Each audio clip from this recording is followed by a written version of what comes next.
So basically, Tom,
Good, how are you? Staying out of trouble. How do you do that? I'm lying.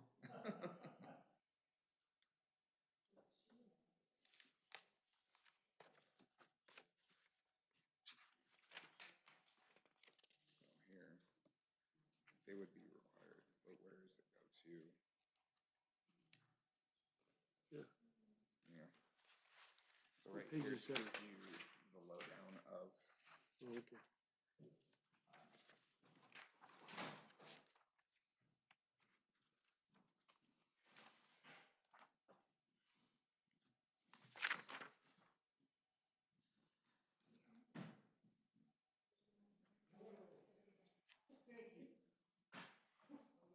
actually forgot that I just got busy on the project and realized it was 25 after 5 miles.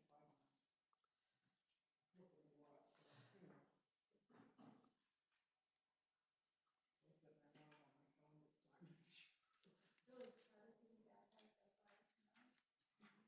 my phone on my phone this time. Are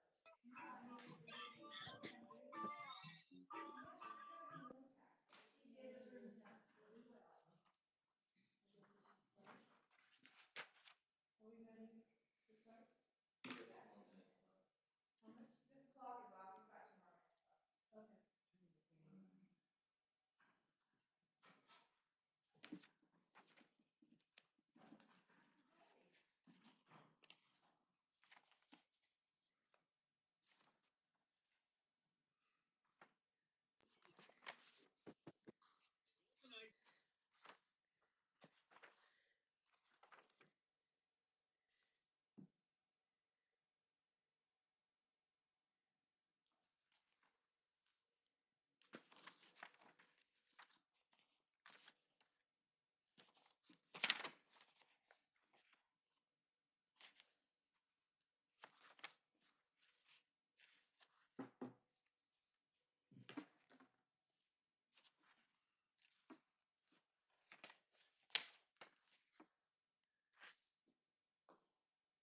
How much? This clock is off, we've got 2 more minutes left.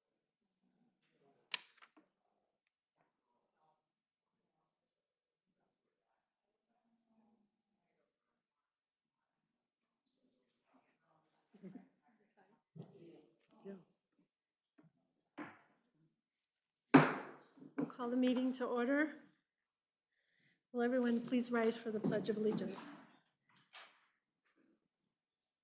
I pledge allegiance to the flag of the United States of America and to the republic for which it stands, one nation, under God, indivisible, with liberty and justice for all.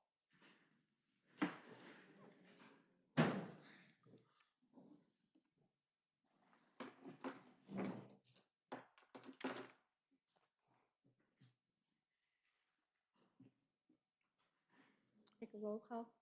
All right, Alice Crawford. Here. All right, Cheryl Johnson, Here. Mike Boyd, here, Rick Phillips, Here? Ken Nixon. Here. Franklin. Anyone have any opening remarks? At this point, are we in compliance with the Nevada Open Meeting Law? Yes.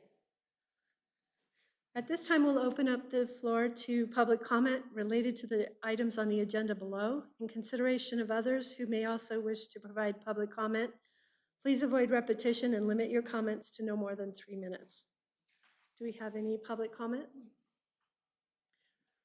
Mr. Rao. I think that item B on here does not have enough explanation on it to be covered from the meeting. The public should be able to read the agenda and know just exactly what's going to be discussed or what's going to be handled. Explain that a little bit more. Explain a little bit more so we can get educated on that.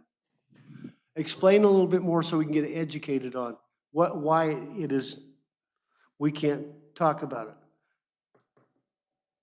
Because anybody that reads this agenda should see an item and know just exactly what's gonna be discussed. If you were gonna discuss, property that had cars parked on it that shouldn't be, or trash parked on it that shouldn't be, or weeds. We're not talking about specific properties tonight. Right, if you were gonna discuss property. We're not. Okay. But this doesn't know. You don't know by reading this agenda. It's only to discuss the ordinance itself. So, but I understand what you're saying, but we're not discussing any specific properties tonight, because if we were, then we would be required to notice them, give them 21 days notice. I have to agree totally with Tommy. I Googling, I'm not what this ordinance was, I could not find anything on it. So I think there needs to be more information, not, we're gonna go after Joe Blows, you know, we farm, is that a guard that, what the ordinance should be about, or the item? Is it possible to have a discussion without any, obviously any action? Definitely no action, but We're not. are we better off not even discussing? This is the long conversation I had with Linda, was we are not discussing any properties tonight at all. The only thing we can discuss is the ordinance itself. Not how the ordinance applies to properties, not who needs to be notified of what. If there's any changes that we want to discuss regarding that ordinance, we can discuss that. But how it relates to any specific properties, there's no discussion to be had on that. I think he has a point, though. If he would have included what the ordinance is, like this ordinance which provides for the removal of litter, garbage, et cetera, that would have explained what the ordinances was. And we, So it's on the city's website. well, Each ordinance, besides a number, has a title. And the title would give an explanation. should have a title. This doesn't seem to have. Right, but you're right. Yes. Is there anyone else that would like to make any public comment? Going forward, items for discussion or possible action. For possible action, number A, approve or deny the meeting minutes of April 12th, 2021.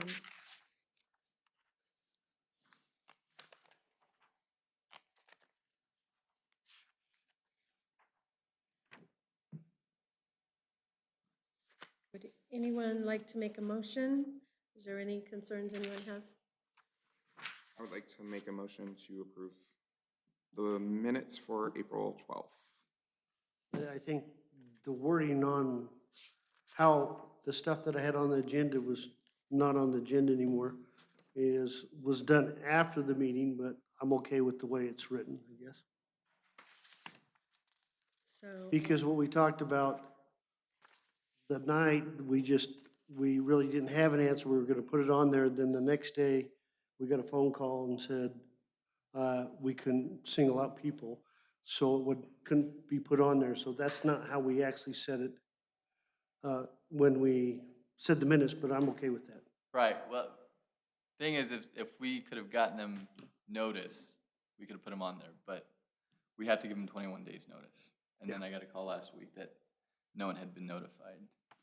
So I'll second the motion. all in favor? Okay. Any opposed? Motion carries. Item number 2, discussion, action of possible amendment to the city ordinance number 138. So at this point, are we passing or are we discussing? I think there's a sufficient notice under that to discuss the ordinance itself, but it's up to this commission. Would anyone like? So is it okay to discuss it without any type of action? You can discuss the ordinance You cannot discuss how this ordinance would apply to individual lots. If we want to do that, then we've got to do the notice and call those people in. I don't know how many times we have to duly note it, but, okay, yeah. We have to mail out notice, is what it is, specific notice. But we're talking about an amendment to the ordinance, we're not action on the ordinance. If there's any amendments that you would like to make, yes. Since it's on the agenda, were there any suggestions that were, or areas that were under consideration? That's what we're doing now. We're talking about the ordinance, and if this body feels like there's things that need to do, we need to make a list, and then we can put it on the agenda and talk about it.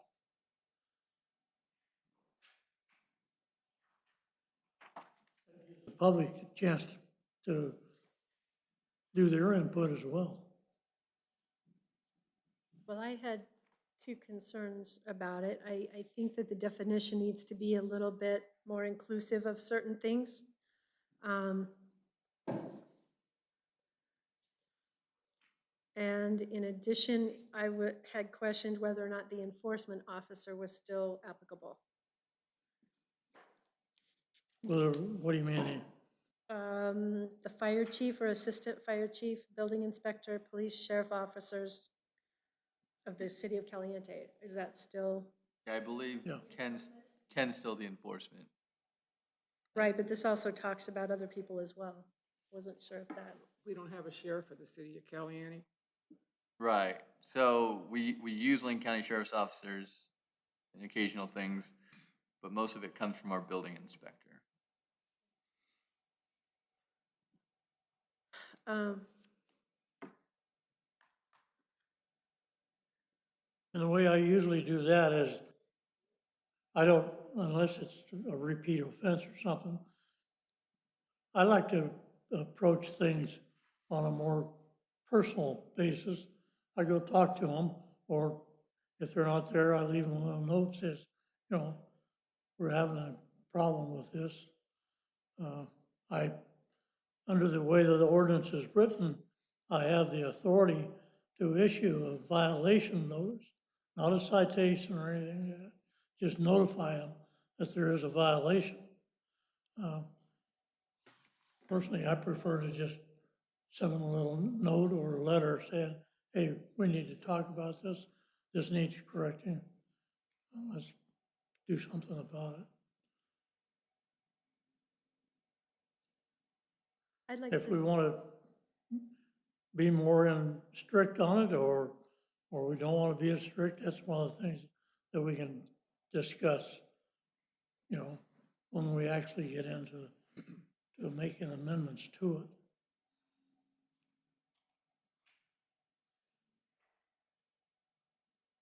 well, there are two specific things that seem to be of issue. I almost think that maybe weeds should not be under rubbish. I'm sorry? Right now, weeds are under the category rubbish, and I'm wondering if we shouldn't have its own category with yard stuff.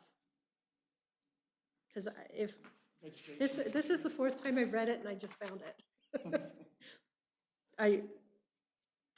That's just a comment. The other issue with vehicles, I don't even see vehicles in here. It's under refuse, Use. Refuse, yeah. inoperable vehicles. Parts of vehicles, Parts of vehicles. inoperable vehicles. Okay, so again, fourth time through, I didn't catch that one. Okay, They're the same thing as dead animals. apparently. Anyway, okay, that's just my comments on it.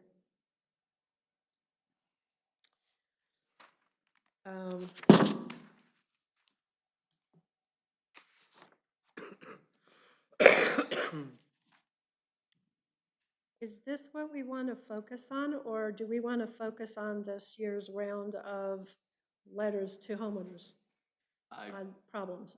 I directed the city to send out letters so we can discuss them. Okay, They have to be given 21 days notice prior to the meeting.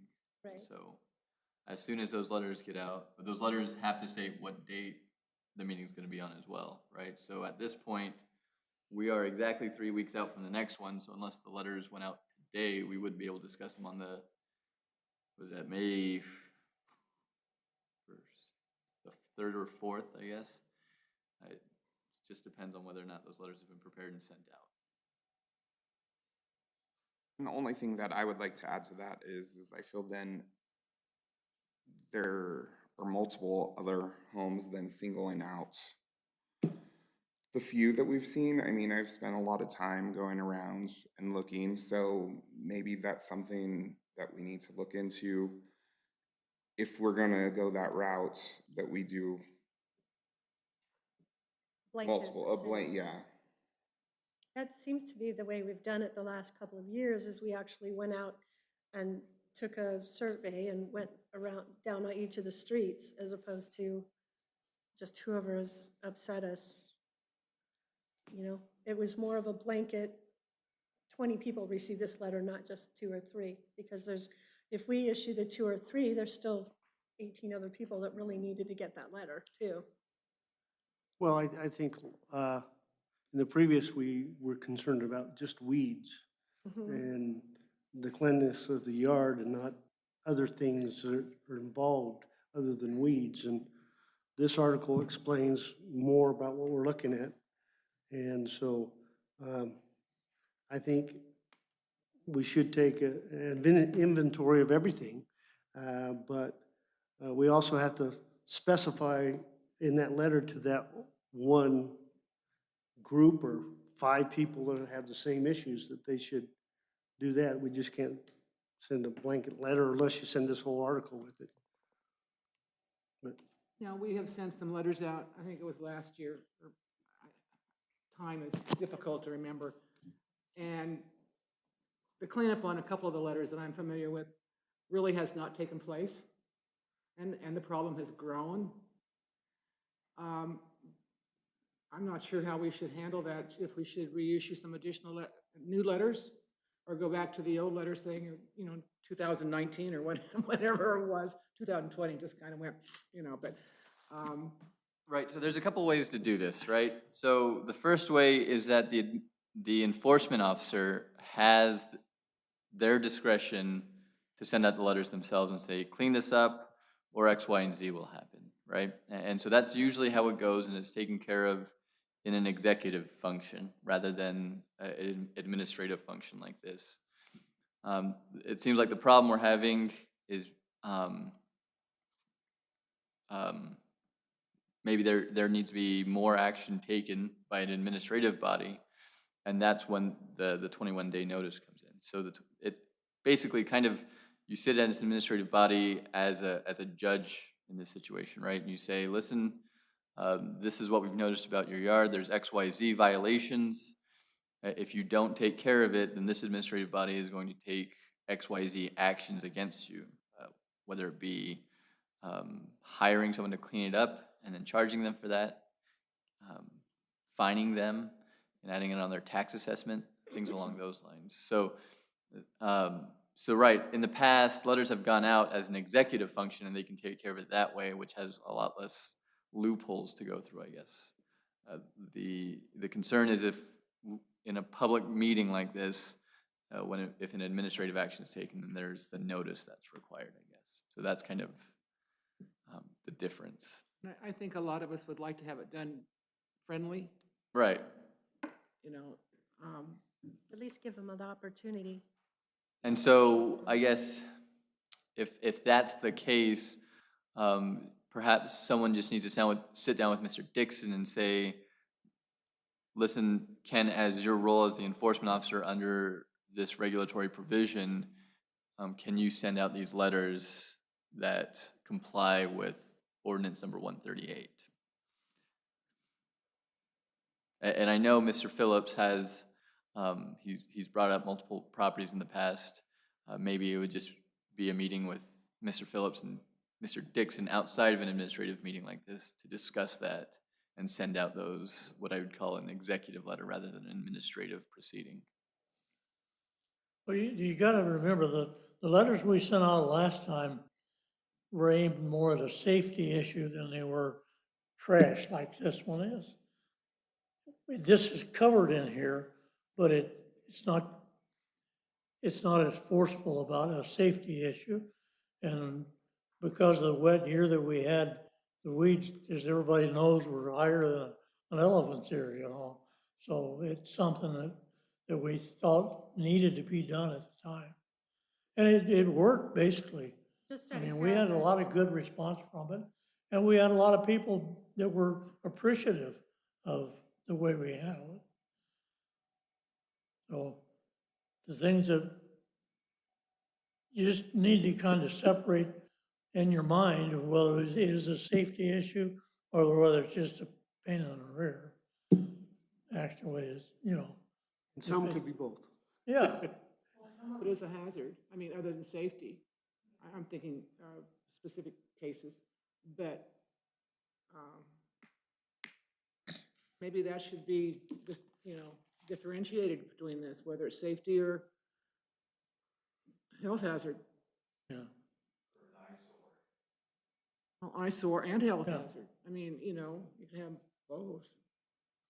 And that's what this discussion is all about. How do we want to do it? So I feel like this is something that we ought to see it put back on the agenda as soon as we can with it, Well, there's a difference between being an eyesore. It might be an eyesore to you. My junk might be somebody else's treasure, you know, yeah, old cars or whatever. Can't think of anything else right now. Fire safety is one issue. Health hazard is another. And just a policy of where certain items should be disposed of or how they should be disposed of. Yeah. And there should be a balance on that too, I would think, a little bit. well, we don't want to turn into Clark County or Las Vegas. You No, know, we don't want that. That's not the way we want to handle things locally. We still, I mean, all of us know we're well over 75 or 80% of the people in town. So, you know, it's not something we want to go about making enemies. We just want to neaten things up a bit. I'm working on leaves and debris from last year, but the little ones are already growing, you know, the second crop is already here. They're about an inch high right now. So at this point, do we want to just put 138 with a title on it for next period? In the meantime, maybe we each take a section of town and approach Mr. Dixon with Our findings. potential findings? Does that, That's the way it should be handled, in my mind. okay, Is that okay, Franklin, you think? Yeah, so like I said, if it's an executive action, then we do what we normally do, is Ken sends out the letter, they talk to Ken, they figure it out, Ken tells us, Ken on his own figures out whether or not they've complied with Yeah. the letter that he sent out, so. Well, and, we come to the meeting and have a list that we can present to Mr. Dixon in the meantime if we work on the, So I wouldn't present the Ordinance list in itself. open, I wouldn't present the list in open meeting. okay, I would approach him individually and privately and talk Okay. about those. okay. All right. So then at this, Just publicize that we are going to have a list. so at this point, let's move ahead for discussion, possible action, possible ideas for leases at the City of Caliente Industrial Park to submit to the city council. Before we do that, should we possibly move D Yeah, prior you to could do that, C? you could take D before C and then we can do it in that order. Okay. So at this time, I would like to address number D prior to C. We'll come back to C. For discussion, Jim Bourne will be discussing his plans for his business, Battleborn Butcher Block. We do need to make a correction on his spelling of his name.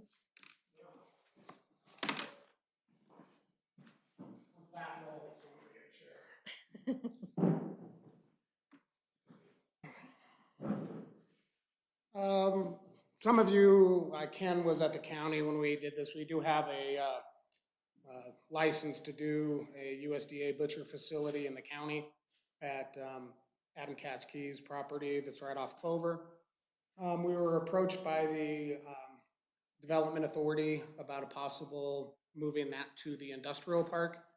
We've done a lot of research, we've looked at it, and we believe that that's gonna be a far superior location for us.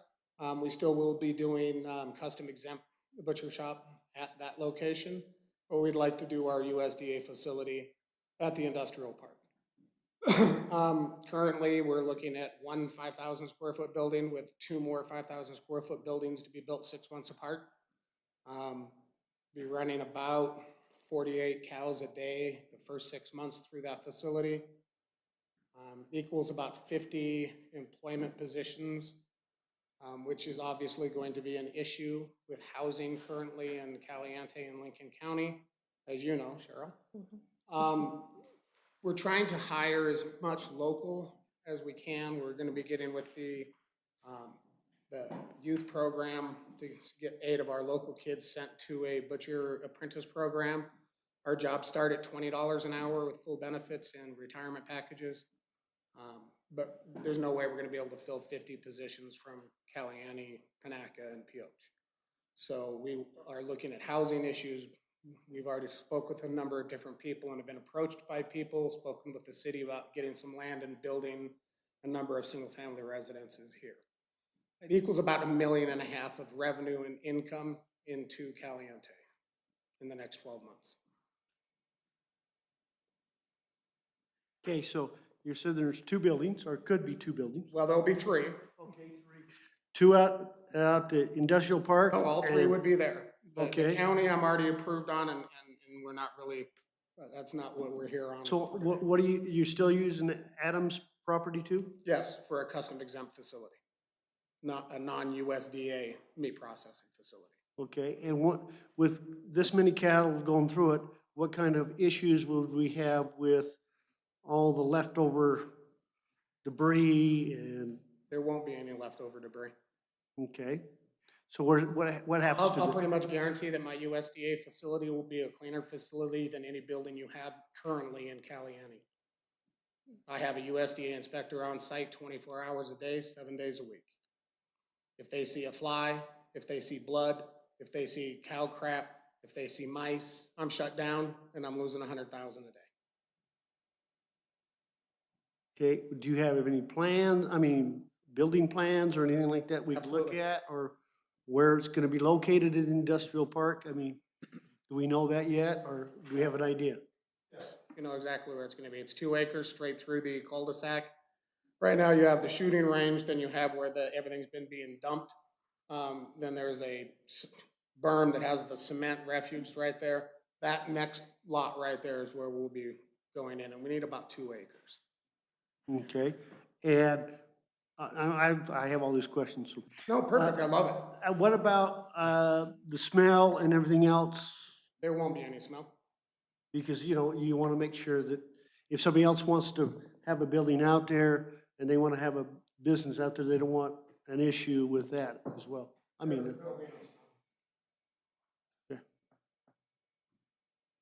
You're, just to kind of explain this a little bit, you guys are thinking way old fashioned stuff. When you think of slaughterhouses, you think of blood and guts and everything else all over the place. That's not the way they do things anymore. This is, like he says, it's a USDA facility. They inspect everything. It's very similar to a hospital. Yeah. As far as regulations go. The animals are killed inside. There's no noise from the shot. Nobody sees anything. The pens that the cattle are held in, when those cows come out into the processing facility, no cows go back in there until that is completely sprayed down, washed down. It has an acid complex that's put onto it that's environmentally friendly. It's just a base. All of those things are eliminating that because we can't have the smell because smell attracts vermin and pests. A vermin or a pest comes in and it absolutely kills us. Well, that's why I'm asking, because I am thinking the old fashioned Right, way. absolutely. No, they're great And questions. I so- appreciate it. So I'm going, okay, how do they do this? And so, yes, the more we know about it, the So where easier to does understand it. the blood and the debris go? It has to go somewhere. We sell the blood, You sell the blood. absolutely. The only thing that's left out of this animal when we're done is the spinal column, because that is not usable for anything, for human consumption. The brain and the skull. Everything else off that animal is being used. We use the hide, we use the blood, we use the bones. Well, I take that back. We don't use the bladder or the colon or the reproductive organs. Okay, so where do those go? Those go into the landfill or into compost. Okay. And those won't smell or, No more than the other live animals that you allow to be dumped into the permitted waste facility that's currently in use. And people are putting full animals in there, and we won't be doing that. So it's actually a very small amount. We're only be doing that about 9 months. We are actually, are trying to get, it's a new technology. They're basically big tubs, and everything goes into those tubs. Once they're filled, it takes 7 days to turn it into compost. Because I don't like throwing things away. If we can use it to make a profit, we're going to do that.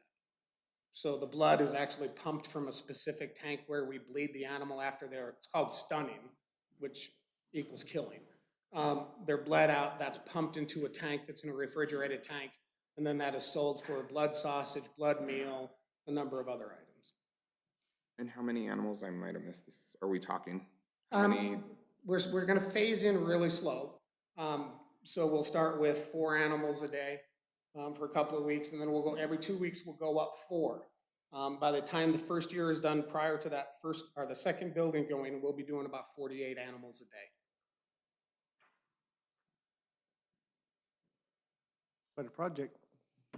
It's way bigger than originally envisioned, absolutely. We were gonna do a full modular facility, but when we looked at the price point of a modular facility and employee comfort, our buildings were 8 foot wide and 40 feet long for a cut and wrap facility for more money than I can give someone a 40 by 40 room to work in. So we're going with the building, so that's why we're transitioning. It is quite the project, and with steel is up 70% and lumber is up 286% in the last 6 months. It's the longer it's going, the more expensive it's getting. So, but it's a great opportunity for the local ag producers. Coaching the high school wrestling team, one of the things I see is all of these super good kids who can't stay here. They have to leave because they can't make a living wage. And when COVID shut down 60% of the processing, I have a whole ranch full of steers that I can't even get slaughtered. We looked at it, and I went to some of my investors, and they said, let's open one. So it's a win for me, it's a win for the other egg producers, and if we can keep our kids here making, $25 to $35 an hour, we'll keep a lot of these kids that are moving away. They work their whole life, then they come back when they're 40, 50 years old, because it's an awesome community. Right. But you can't raise a family right now. So you've got to have more questions. Well, yeah, I'm just interested in, so do they bring the cattle in by cattle trucks? How do they do that? It's going to be a combination of local ranchers and smaller ranchers that are going to be bringing them in their, 18, 20-foot gooseneck trailers. Okay. A lot of our cattle that we're going to bring in are going to be coming from New Mexico, Arizona. We will be specializing in Wagyu beef.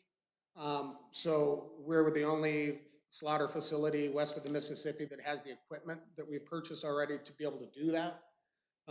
Those will come in cattle pots, 30 to 50 cows at a time. And that is where we start our biggest problems as far as the sight, smell, sound. We're trying to keep it so that we have no more than 48 hours of cattle on property at a time. And at full swing at 48, that means we're gonna have 100 cows out there at any given time. And so we have to have 4 pins. 1 pin that is for if an animal looks sick, injured, the whole group of animals that were with them that get put into a quarantine. And I have to have 1 empty because I cannot put a cow back into a pen that hasn't been cleaned and sanitized. But basically, that's about the max we'll have at a time. And they go in 40, like I said, about 48 a day. So the traffic shouldn't be very bad. And I've already spoken with a lot of our local guys. We do have a fully mobile slaughter facility. So that truck can actually go out to, you know, Brackenberries or Delmuse or whoever ranch it is, and we can harvest 16 of their cattle a day and have a refrigerated truck bringing the carcasses to that facility as well. So technically, the facility could do about 96 cows a day, but there's no way with the infrastructure and the employment opportunities locally that we'll ever be able to do that. We'll never be able to fill our capacity that our building will do. Well, it sounds pretty interesting. Sounds really a great opportunity. And we're bringing in really good people to run it because I'm too busy out at my ranch, and unfortunately at the grocery store we opened in Pioche, so. And like you said, USDA, what I've heard, they're very stringent and Yes, strict. they are. Yep. And we're trying to find, and we'll be putting an ad in the paper here fairly shortly. The USDA inspectors, we want to be local. We'll have to have 3 of them. And so that's, besides my jobs, that's another 3 federal government jobs that are gonna be advertised here. And we're gonna try and find some people to be applying for those jobs as well. So, yes, they're very strict. But we're taking some steps that are above and beyond FSIS requirements. Because my nightmare is we get set up out there and you upset enough people or kids, someone gets on the property, you have that smell, anything, even if the USDA inspectors let that slide, you upset this community, you're dead in the water. It's small, well, you guys were just talking about it with the refuge and the cars, and, you know, I found that as long as you get along and you're nice in these communities, everyone will do anything for you. And that's how we want to do business.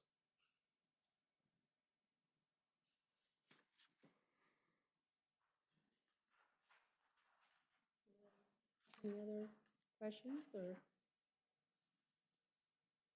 Mr. Rao? Step out for just a minute, but did he mention the training that he wanted to give some local people? He did. Which is great. That's, And those 8 kids that will be apprentice butchers from anywhere from 6 months to a year, working one-on-one, one apprentice with one master butcher. And we've already hired 2 of them. We'll be bringing 2 more in from out of local. And having one-on-one like that, I'm trying to get those kids into the master butcher position so we can bring 8 more kids. I'd like to be able to be hiring 4 to 8 of our high school seniors a year between Alamo and Lincoln County. I should say Pahranagat, not Alamo, but. Yeah, it's hard to break that, yeah.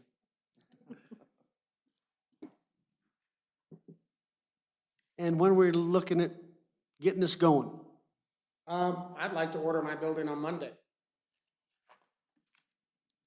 So even doing that, realistically, we're looking probably November 1 before we'll actually be open for business. cool. And Ken, we've looked at other things for out there at the industrial park, utilities and things like that. Utilities are in place for the operation he's talking about. Water's there, you'll have to make a separate deal with the power district, because it's power district line that runs out there. Have you had a conversation with anybody at the district yet? Oh yeah, we already have the quotes. We already know the price. Actually, at this point, I believe the city's getting with the power district because it's, they're gonna be trying to work something out. And we're fully supportive of paying the additional city fee to bring some of the additional revenue into the city. I'm not really worried about the electrical costs. It does need to be 3-phase power. It's only 1 phase, God bless you. It's only 1-phase power currently, and that would kill us. Our power load is going to be pretty massive. We have a 5,000 square foot building that is completely refrigerated, basically. Anywhere from -80 to 44 degrees. Other than the office and the men's and women's locker rooms, it's going to be pretty darn cold. So. Do you have because if the power goes off a lot in Lincoln County, as you know, do you have a back? As it used to. No, not as much as you used to. near. Do you have to have a backup Backup. generator and all that stuff with that? Yes, we're gonna have a backup generator, but we're also going to be putting in for, one of the grants we'd like to be putting in when we put our second building in a full solar, backup system that would feed back into to the city. Sewer, not an issue. We don't have quite as much fall as we'd like to where, you know where the 8-inch main is, right off the cul-de-sac? It looks like we're gonna have to go about 200 feet down road to pop in so that we have enough drop. Because we'll be doing a 6-inch line, looking at about 2,000 gallons an hour. Max load's about 4,000 gallons. So we've studied that pretty closely. And the water main, we've got great water there. We do have future plans that we have architects working on. If we're gonna be out there, I want it to look nice, and I know right now it's kind of just been a dirt pad. We'd like to be doing full block walls around, doing some flood mitigation, full landscaping. We already have one business who's trying to piggyback behind us to go right next to us if we get approved, they're going to be coming and seeing you very quickly to put their facility next to us to support us. And it's a laundry facility because we'll be doing several hundred uniforms a day, and that's someone else local that's gonna be trying to do that. I'm just curious about, when you have people working there, so they change their clothes after they work and they just leave them there and then you, They come into a locker room, they'll have their own individual lockers. We have chainmail actually that they put on, then we'll have full uniforms, pants, jumpsuit, coat, everything. When they're done working, they take that completely off, put their street clothes back on and leave. One of my biggest concerns is studying the issues. A lot of the shutdowns, most of them are done because of inhumane slaughter. But after that, it is contamination issues, and it's being brought in from outside typically. So we're going to be eliminating that, hopefully, with clothes off, switching to work clothes, and then when you're done, we take your clothes again, and we'll have that laundry facility.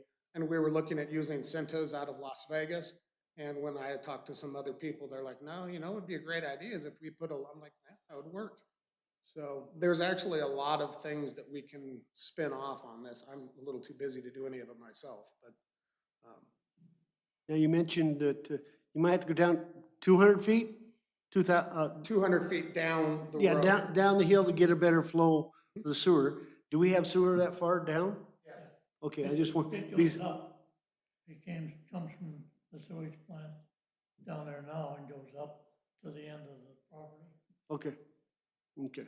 Is I didn't know. Is the sewage plant capable of handling this volume? Fairly. There's probably gonna have to be some engineering verified on that. But right now, I'll say yes, it is. Well, of course, it wouldn't be at maximum for probably a year or two. That's correct. We have to wait till we get some definitive plans before I can make a firm statement on that. Yeah. And all of my plans it's like on a strength load on steel. It might do 20,000 pounds, but they're only claiming it can do 10,000.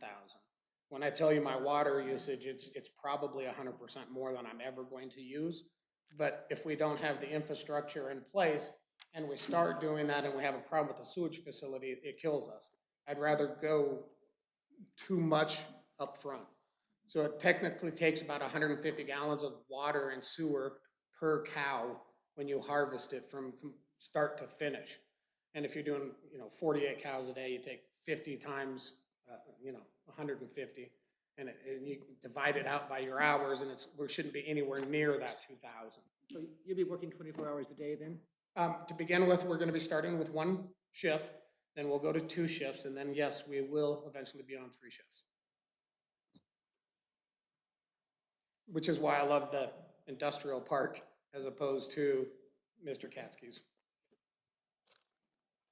Well, parking and traffic and everything, We're putting our own roads inside of the cul-de-sac. We'll have our own parking area. You don't have to worry about going underneath the railroad. Absolutely. It's just such a great location. I think that once a couple of people get in there, a lot of other businesses will see that. I'd love to see that whole industrial park full. Yeah, it would just help us.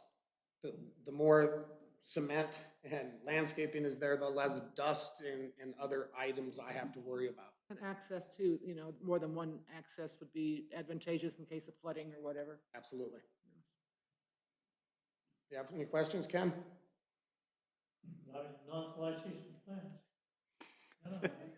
This would affect the shooting range. Just curious. No, Question, that's a good question. So right now, it doesn't sound like it's gonna affect it at all. Should not, no. Just curious. Okay. Unless someone starts shooting, you know, Your cows. then you'll be- incendiary armor piercing rounds are gonna ricochet, but I don't see that happen. Somebody's gonna drive by and hear a few shots and think they're shooting the cows with the drill. That's gonna be the problem. It's like, oh, they're out there shooting the cows. I heard him last night. Well, that was one of my bigger concerns, was the noise from the shots affecting the cattle that are in pens. But it doesn't really affect them during the day. It's when you start seeing them shooting at night that it starts really agitating them. And I don't think anyone's out at the shooting range at night. It's not lit, is it? no. Well, we could limit that, you know. If it comes to that, I'll build my block wall a little higher. Right now, the city can't afford to light that shooting range anyway, so. If anybody's out shooting at night, they've already got their own spotlight. Yes, they do. Great. Any other questions or? I think it's fantastic. I think the city needs to do everything, Me too. especially in the early years, when they have their high cost of development and everything else, to do everything they can to be supportive and provide what they need. And I know in different areas where a lot of set-asides have been, where taxes and things have been reduced to We have encourage. no request for any tax. I know, but I'm just saying there. I know, and that's awesome, but Yeah, I'm not saying that either, Right. but I'm just saying a lot, when you get big IBM and all these computer companies and everything in, these cities do a lot to. we've been approached advantageous by to 3 develop other there. locations within 500 miles of here and have been promised the world Yeah. if we move our facility to their location. So, I have no desire to not be here, so. Well, I think it's a great opportunity, not only for the industrial park to get something in there to get the industrial park going somewhere, The anchor. because it's been there forever. It seems like it, huh, Tommy? And I think the opportunity for kids and to have more people work here, opportunities for people to come here unless they're working at the youth center or the Forest Service, something like that, it gives them more opportunities, they get training. It's a great thing. if the salaries are increased, you know, you can't build decent houses and rent them out or be cost-effective to build that if you can't sell them. And if the wages don't support what it costs to build, you're not gonna get the housing here what we need. You know, whether it's that, you know, it's gonna have to be more fringe areas than downtown Caliente, because we don't have a lot of building sites. But if you look at building something even for a rental, it's not cost-effective at what people are paying for rent here unless it's federally subsidized. Right. And a one-bedroom apartment brings in more rent than a 3-bedroom house for somebody that's employed here. It's crazy. Everything is, you know, and things have to start going up, and wages have to start going up, and Cheryl's working with our COO of the butcher shop, trying to find a home, and they're looking at just buying the land and building. Because you're absolutely correct. And that's what I did in Las Vegas for 25 years, was real estate. So it's, and I see the pricing going up here already. Oh, yeah. And a lot of that is your steel and your lumber as well, besides the shipping to get here, but, yeah. I assume you've all saw this proposed lease agreement. Well, it's not a lease agreement at this point. Mhm. Oh, yeah, I didn't until I walked in. It's got a lot of good points in it.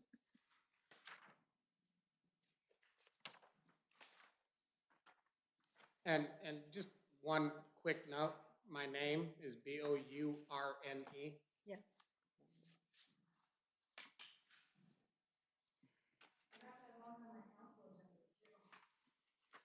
It works, I'm used to it. And it's funny because almost all of my companies have Bourne in the name, like Castle Bourne, but I always spell it that way, so. I would blame that. Say you looked at my website, and it says Bourne, B-O-R-N.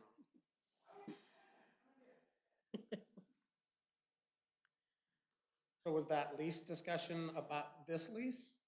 I'm not quite sure what the intention was, but just because you were part of the industrial park thing, I thought we would do you first. Was it a What was the discussion and an intention? action item, or was it just a discussion item? Mr. Bourne was strictly a discussion. Oh, it's a briefing. It's discussion action for the leases. So I wasn't sure what that was about. So yeah, if we're done with Mr. Bourne, then we can go to subsection C. I've got a couple of ideas for this commission. Thanks. Thank you. Thank you. It's exciting. I think it's great.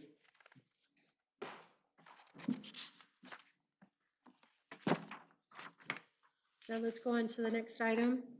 C, possible ideas for leases at the Caliente City Industrial Park to submit to the city council. Yeah, so my my one big suggestion is that when, and again, I wasn't here in 2007 when Thomas Petroleum leased part of the industrial park for their tanks. But if you look at the maps right now, the industrial park is split into two big parcels. And in order for there to be definitive boundaries about who is renting what, we really need to do a parcel map. And so my suggestion is that it sounded like Mr. Bourne needed 2.5 acres, you said? And so to get together with Mr. Bourne, have someone from the city council get together with Mr. Bourne or someone from this commission, doesn't matter, and whoever the city usually hires to do parcel maps, which I think it's Tim Wolf at this time, right? He's the only one in the county. He's the only one in the county at this point, is to do a parcel map for Mr. Bourne. And you can either discuss with the city council to split that fee with Mr. Bourne or just, I guess, have it incorporated into his lease agreement or charge him separately for that. It's really up to the commission and the city council. But I think the safest thing to do, and I'm not saying Mr. Bourne would take advantage of us, but just so we have a proper procedure for anyone who comes, because it sounds like there's another individual who possibly wants to put a laundry facility there, is that they know the boundaries of what they're renting, right? And so there's not a dispute of, oh, Mr. Smith is on my property, and it'd be more, I guess, exact if we had a parcel map on there. So that's really the only suggestion I have. I took a look at Thomas Petroleum's lease. It's a pretty simple lease. There's no definitive boundaries on there, and again, I think that would be a going concern, especially if more and more people start using the industrial park. I know it's talked about that water, that the utilities are already there. I don't know how far they are away from, I know where Mr. Bourne is talking about regarding where he wants to put the facility. I don't know if there's going to be any cost pulling the water or the power out there. A lot of times, I say a lot, it's been practiced for some boards in this county to do a payback provision, I guess, when people pull power or water, that if anyone connects to that power or water, they have to go back and pay for half of that. I find that a bit problematic because the numbers get confusing after a while, if that makes sense. And so I would stay away from something like that. I understand why some people desire that, especially people who are developing, but it just gets difficult after a period of time tracking those numbers and those dollars and where they go after a while. But other than that, I really have no other suggestions. There's usually a time limit on that. There is, but say what happens if 5 people, I guess, tap into that line, or even someone extends on that line, then just figuring out what percentage belongs to who at that point just gets really confusing sometimes. I'm sorry, Ms. Johnson, did you have a question? well, I have my own thoughts on that, but I almost wonder if we don't have him do the parcel map and then whatever, if it's, and I don't know how big the industrial park is, if it's 10 acres, so if he's using 2, then he would pay a fifth of the cost, something along those lines. At the same time, possibly, can we incorporate the other work that's supposed to have been done, that as far as I know has not been done on other easement Oh, issues? you're talking about the other, for the rest of the city. I know what you're talking about. So I wouldn't, because each individual is going to have a different parcel map, if that makes sense. So I wouldn't do it based upon the percentage of the land that they're using. Because it's going to be, I don't know what the going rate now is, $1,100 for a parcel map? Probably more than that, I don't think so. I think it's substantially probably higher, more like 25. Substantially more? double, at least double that. So a parcel map costs $2,500. Whether or not it's an acre or 2.5 acres, the parcel map's gonna cost the same, right?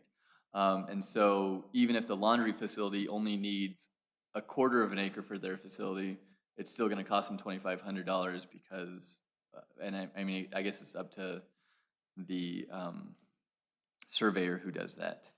But if that's what you wanna do, that, I mean, you're more than welcome to do that, I guess. I just don't know how that would.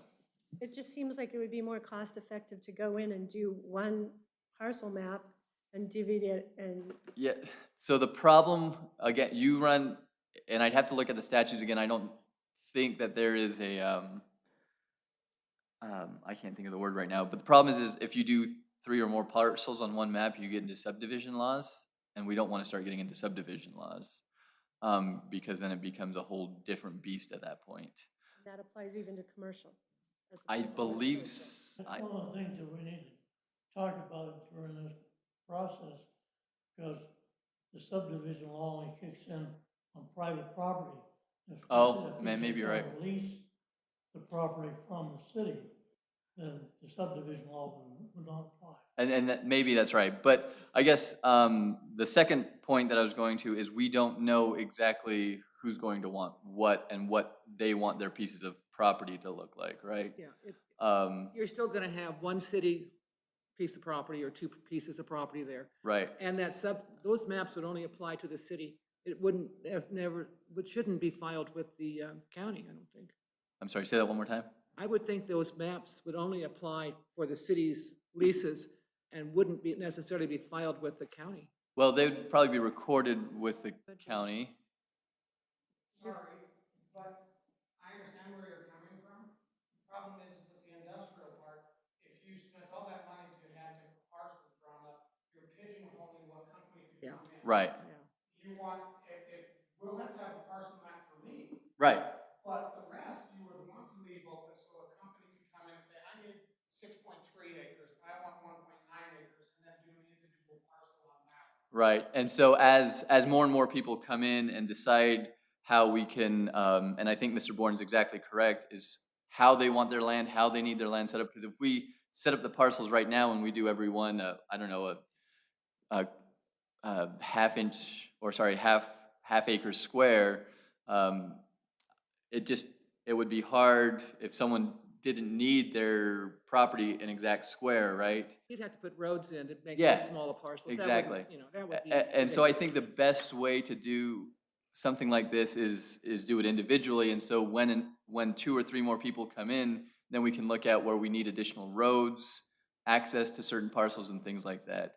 And so in the long run, that might make parts of the industrial park, I guess, unusable in a sense, but as Mr. Phillips pointed out, I think that industrial park's been sitting there for 15+ years at this point. And I don't think that's something we need to worry about at this point per se, but I think it'd be more beneficial for the city to approach it on an individualized basis according to what people need. I have a question. Can he sublease? Just depends on what the lease agreement says. We haven't negotiated a lease agreement with him.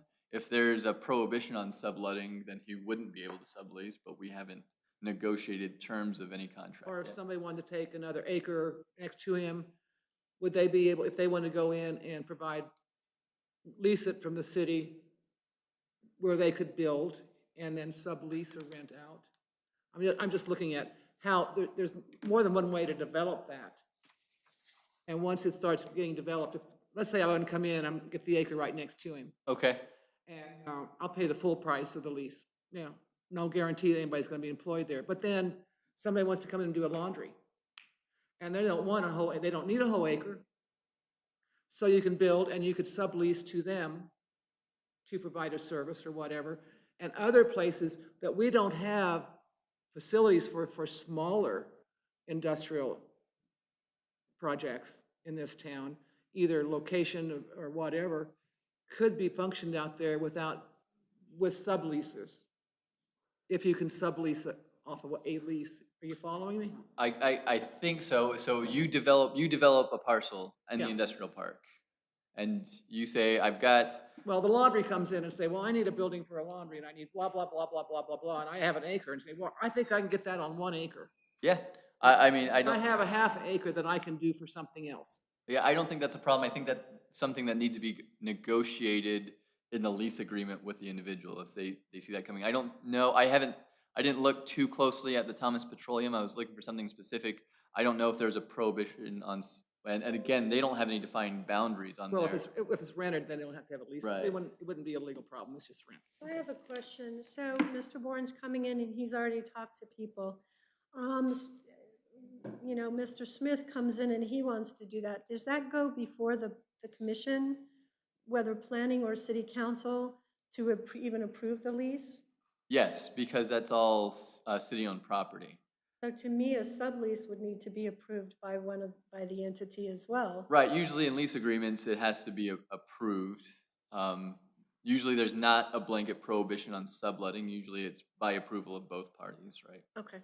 Yeah, and that's something that I'm could be more put comfortable in with a, that. in a lease It agreement. needs to be addressed. Yeah.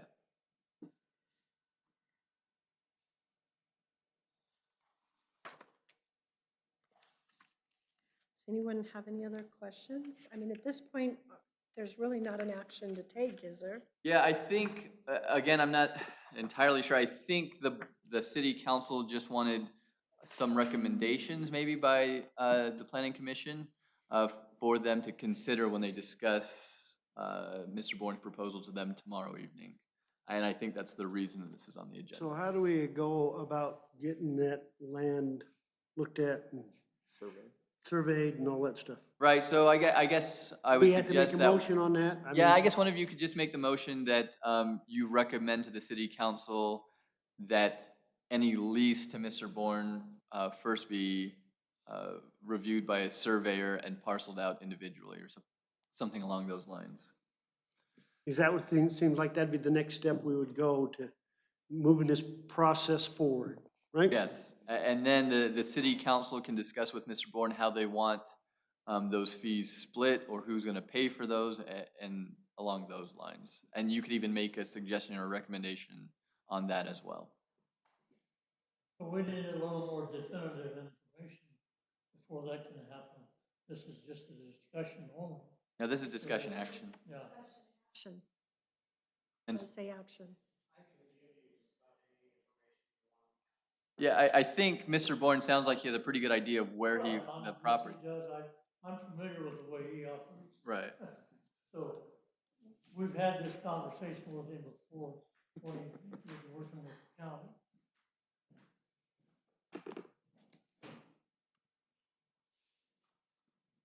Nice start. I've got the architectural Again, I'd like to throw in there as any subleases still have to go before it's not blanket. The explanation you gave as well, that to me is important as well. So would you like to repeat that so somebody can make that Yeah. motion?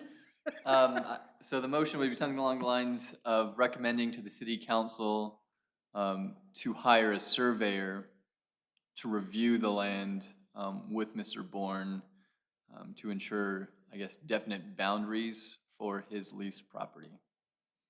And including payment of the survey price. Does the city know where the property lines are there? So there are two large parcels that are the City Caliente Industrial Park. There are no smaller parcels within the No, I industrial know, park. but the, How many, when James was looking at putting his development there. Right. You know, we had maps, but I was wondering, are there survey? I don't know if there's posts. I haven't Yeah. looked at it. Well, I would suggest, we need to suggest that the city provides a survey with markers Right. for the property for all the future surveys that will hopefully come along.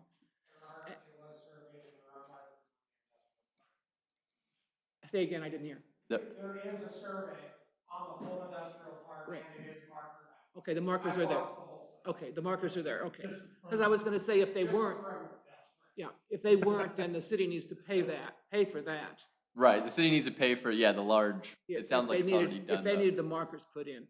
just out of curiosity, how many acres is in there? I think it's, Yaski had, were all preliminary, there was never anything done with them.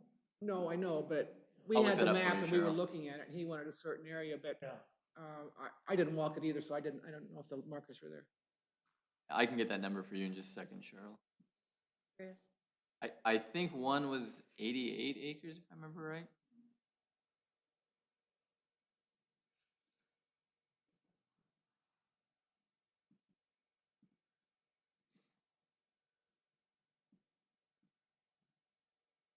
I think Alice could probably make the motion the best, Well, terminology you know, wise. I, Say, whatever Franklin said, let's make that the motion. I don't think we can do that. 5 acres altogether. I have an issue of us saying anything about how the lease is really drawn up, because I don't really know the finances of the city, and what other leases are being charged for different facilities. So it's hard for me to recommend something that I know nothing about. Well, I think the number one thing is just to recommend that we have the survey done, and had it done, so at least we have an idea where the property is. Or that, and- we might say the city should pay for that, because that's gonna be one of the cheapest things, and then they'll have to negotiate for all the utilities. Yeah, yeah. There's some things we don't know exactly what to do with, but I think we need to make some type of motion to get it going. Yeah, the city can't afford a lot of things, but they can probably afford a parcel map for that, or survey map. I don't know. Well, Franklin, my agenda item just says discussion only. You're looking at Mr. Bourne specific. We're back on At the top. C. Pieces. On them. If you look at 3, Yeah, so they're talking about generally how we should move forward with leases on the city industrial park. So I know that it's kind of referring to Mr. Bourne, but in general, they're saying that as we move forward with leases, that we hire a surveyor to work, I guess, with any potential lessees to survey the property and then discuss how those fee arrangements. So we can ignore him, and what we will do for anybody else that comes out, yeah. And then apply it to him. So would anybody like to make that motion? You want to repeat it and then you can just say so moved? yes, Okay, so the suggestion would be that for any future lessees in the city industrial park, that the city hire a surveyor to parcel out that individual plot of land, and then discuss with the potential lessee how, how to pay those fees. I think that's clear enough. That could actually be covered by fees or whatever, things like Yeah. that. I make that motion. I like it. And I second that motion. All in favor? Phillips and then Wynn. Any opposed? Do we know what we voted on? It's on recording, I know it is. I'll be there tomorrow night. All right, next item, for discussion, any and all projects within the city. Ken? The only thing that I have is, at our last meeting, a greenhouse issue was brought up, and I had a visit with Summer Bradshaw, that's why she was here, and I guess she had to leave, about her greenhouse. There is nothing that I can find in any city ordinances that says she cannot have a greenhouse in her front yard if she wants it. So, Well, there's some greenhouses in Okay, people's backyards. yeah.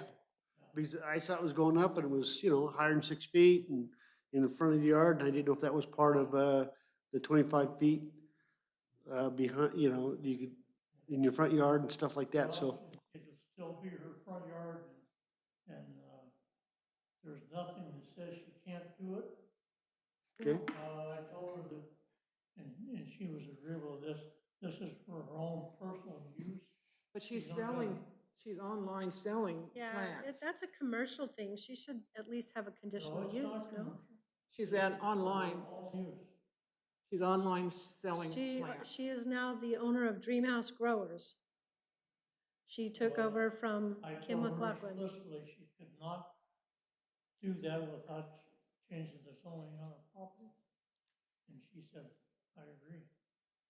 So, Because if it's on Facebook, then we have to look at it and say, if she's advertising, then we have to look at it and say, is that a business? and I did not know that. Yeah. Because, number one, I didn't don't either. like Facebook, so I don't go on it. Well, and my only thing with that is there was a business before, but I guess it was in But a different unless, capacity. You know, unless we get a complaint about it, and we actually see her selling things from there, and Well, even if she's not even selling from there, it's a commercial use of the facility. If she's moving them to and selling them, you know, in front of the Golfersons or whatever.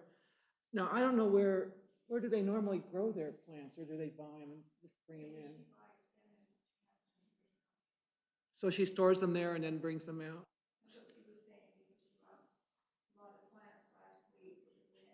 Yeah. Okay. Kim had it in her backyard.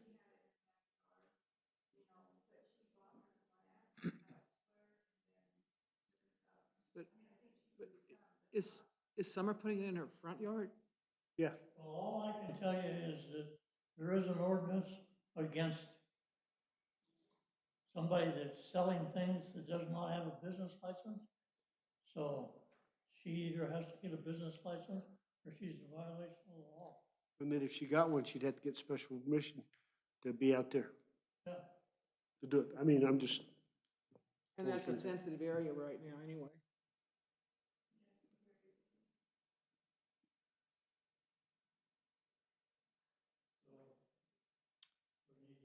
address that. Is it on the agenda? No. Just No. project- It's just, It's just any and all project, so it's not really yeah, an so it agendized maybe item. should be on the agenda for next time. If we're gonna discuss it and make a recommendation, that I think we need to look into that a little more, just, you know, just storage. Storage is another part of a business. okay, so if we put that on the agenda, how do we put that? Because I don't want to put a person name on that because it'd be against the rules, but, right? So how do you do that, Franklin? Need the name. I'm trying to get educated on this. Is the concern a business license problem, or is it a, It's this construction of of a facility. It's not necessarily permanent. I think it's probably, is it the, City Hall can just send a letter to her stating that it's been brought to our attention that she's conducting business without a business license for a certain amount of time to get rid of it. and even, but, you know, you don't, I can do that without any problem. and then it would need to come before for a conditional use permit well, it should be a business license and if she's. and a constructing conditional something, use. Even if it's temporary. Yes, so, We just turned one down, what, 2 doors Yeah, down? it's, well, we've turned a number of things down in that area. Okay, and Tom has he just found it, he said, what it says on it. I have a legal question then that we need to have an answer to. Is it the planning commission's purview to do that, or should this go directly to the council? the conditional use is planning. I understand that, but I'm not talking about conditional use. We're talking about a violation now.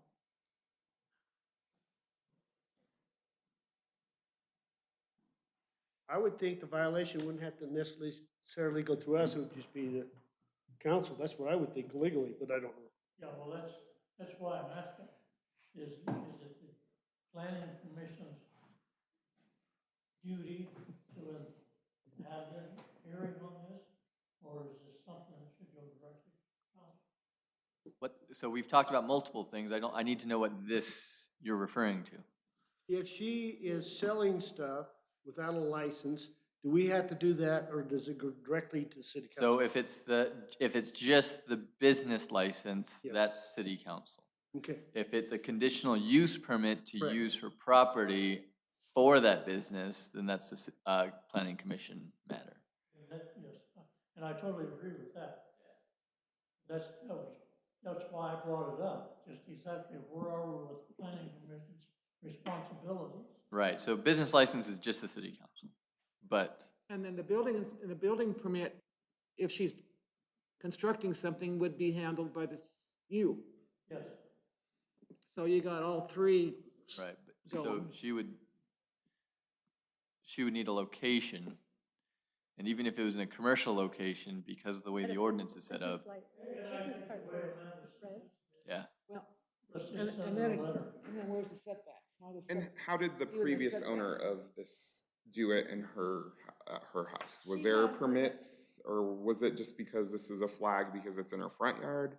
She had a business license and she did it out of a trailer on some property. Got you. That's why she didn't get a conditional use permit, 'cause she was in commercial. Perfect. Okay, thank you.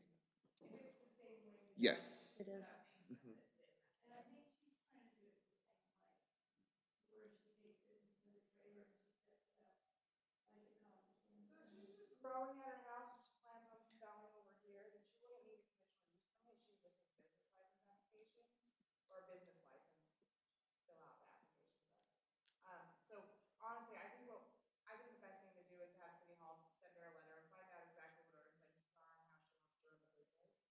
And then we'll conduct her in whichever way she needs to go. If it's to get a conditional use permit, we'll have her get one of those. If not, we'll have her get the license. It's, is it, I have a question on something different, not on this, but, with Cole selling his coffee,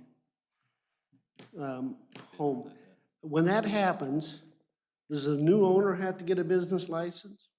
So that's why I suggested this, is we just did the exact same thing with her, is that I sent her a letter, I gave her 90 days to get a conditional use permit and business license application in City Hall and before this board. So that's exactly what I just did with her, so she can do her 90 days.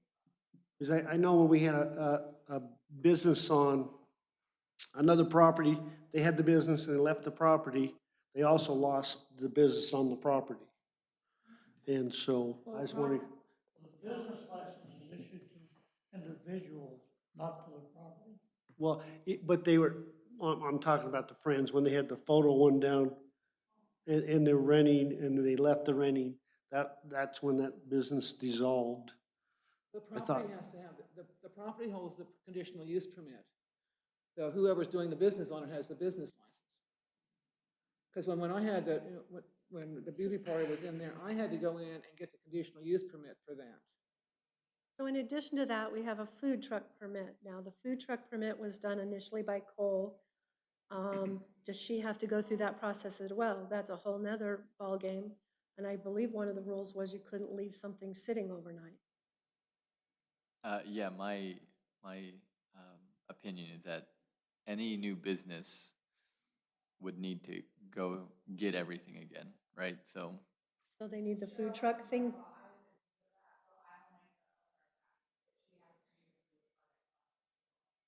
Just to make sure she's got the insurance and all of that.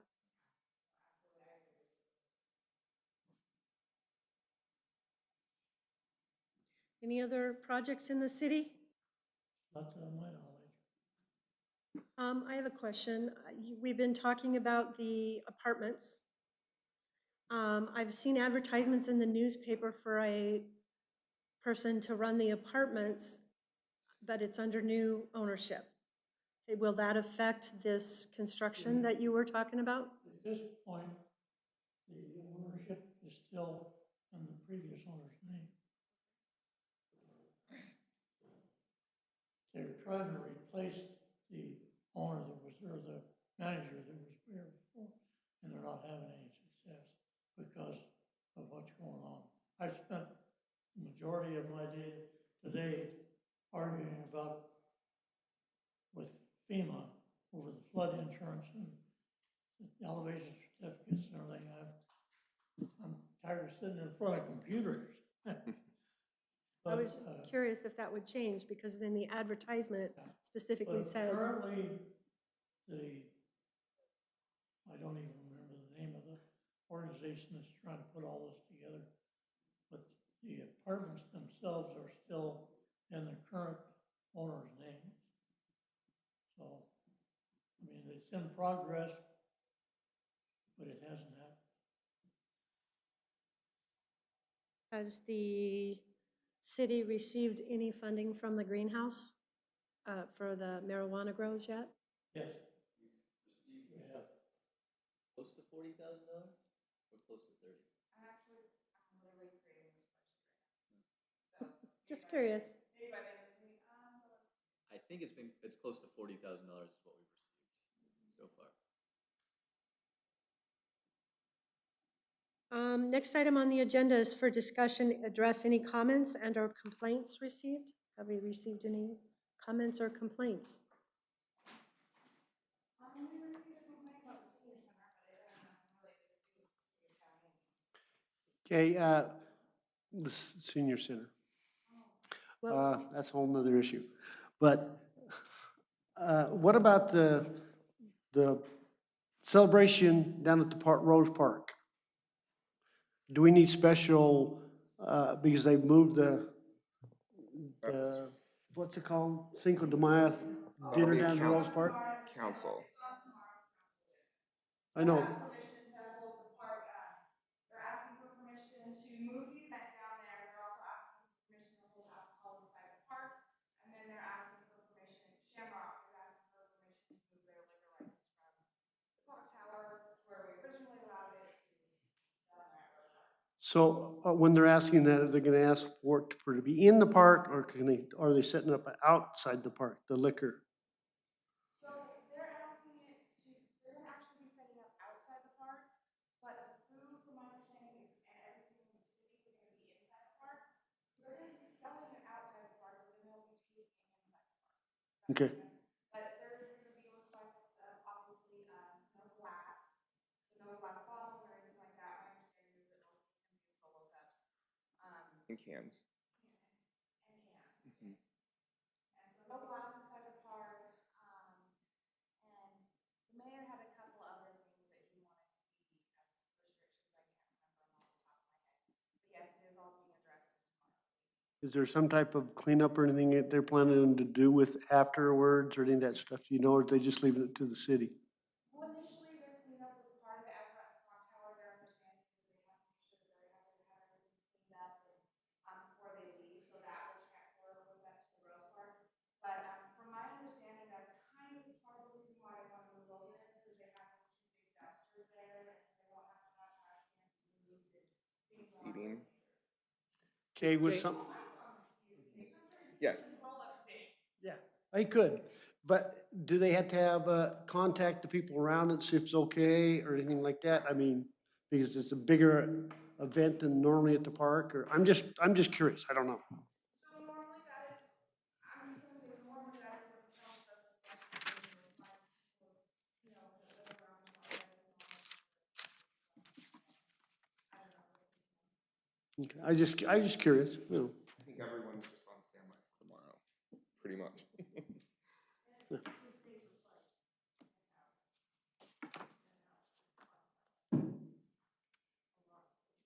Oh, yeah, with the highway there, it's terribly dangerous.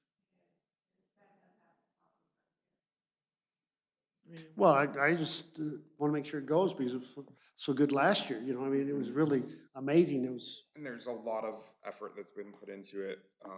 Everyone's wanted to make this a huge thing and positive, enough food.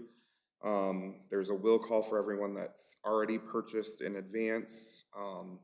There's just, they want it to be better and, coming off of a pandemic, something for the families to come out and do. And so that's why with the response that we're seeing with races and other events in town, people are wanting to, we want to be proactive.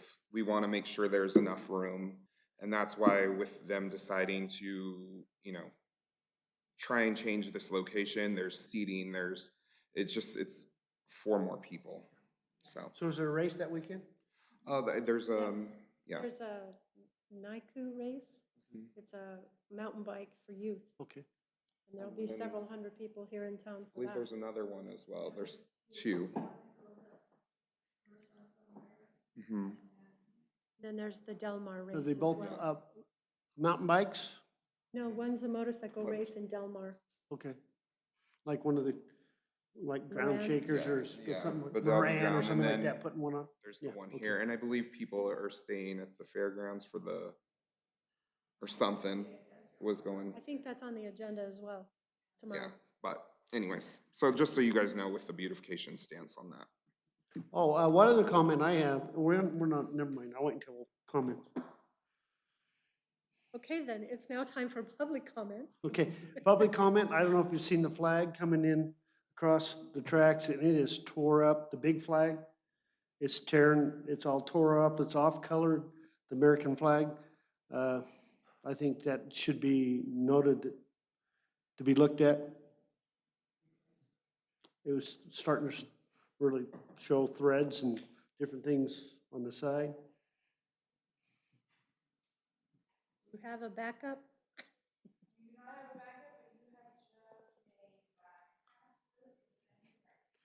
And with these people coming in, it'd be nice to have it looked as best we could at that time, so.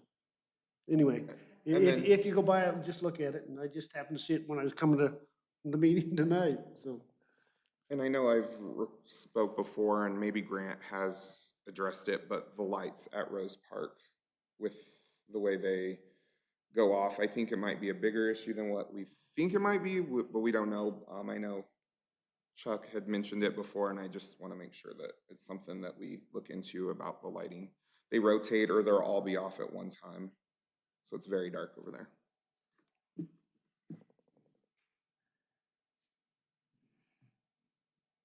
Good meeting. It was a good meeting. Any other public comment? The only comment I have is, I was on the Lincoln County Regional Development Board for many years.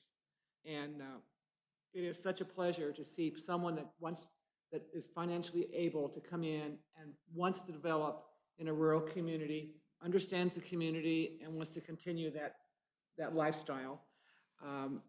I know that a lot of tax dollars went through advertising, trying to get people to come to Lincoln County. And it's a joy. I've always felt it had to start, someone had to come in and want to build up instead of trying to have somebody come in and, on tax dollars. They have to have their own personal investment to put it in and not expect to have tax dollars come in to build their buildings and do their development. Yeah. And this is the way it needs to grow. And it's a joy to see that. It's been a long time. Yes, we've seen a lot. We just finally get one we can say, Yeah. yeah, this is what we've been waiting for. He understands. Those other 500 we've looked at, well, finally we got one that's really looked through. They had dreams. This guy has dreams, but he can back it up. Yeah. It's a joy. Plus, he has skin in the game, so a lot more there. All right, at this point, let's schedule the date and review the agenda topics for the next meeting on December 6th of 2020. Oops, Wrong date. Should shall we change that? Yeah. May 5th? It says December 6th. 21.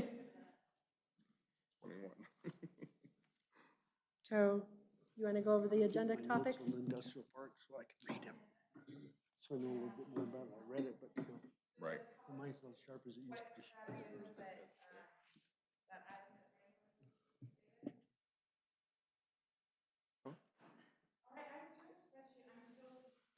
Uh-oh. If we want to discuss that, we discuss, there's gonna be personal discussions with Ken Dixon, but I don't think that'll need to be an agenda topic.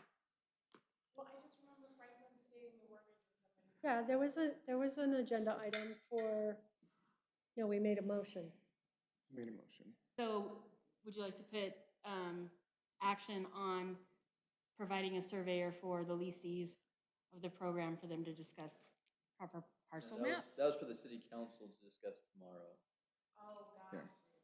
Well, it won't be on their agenda tomorrow. Yeah, it'll be on there. Well, they're discussing, yeah, they're already discussing this, well, the leases tomorrow, Lease so. agreement, yeah. Well, leases in general tomorrow. So I guess we'll just see what comes up before May 5th, right? Yeah, the coffee truck, I don't think will be on until the second meeting because of the letters that have to go out. So I don't think we've got anything else, if there's anything you guys want on. Or if there's anything you guys want to discuss.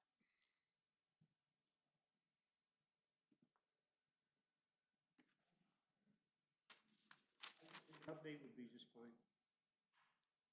I'll turn off my mic.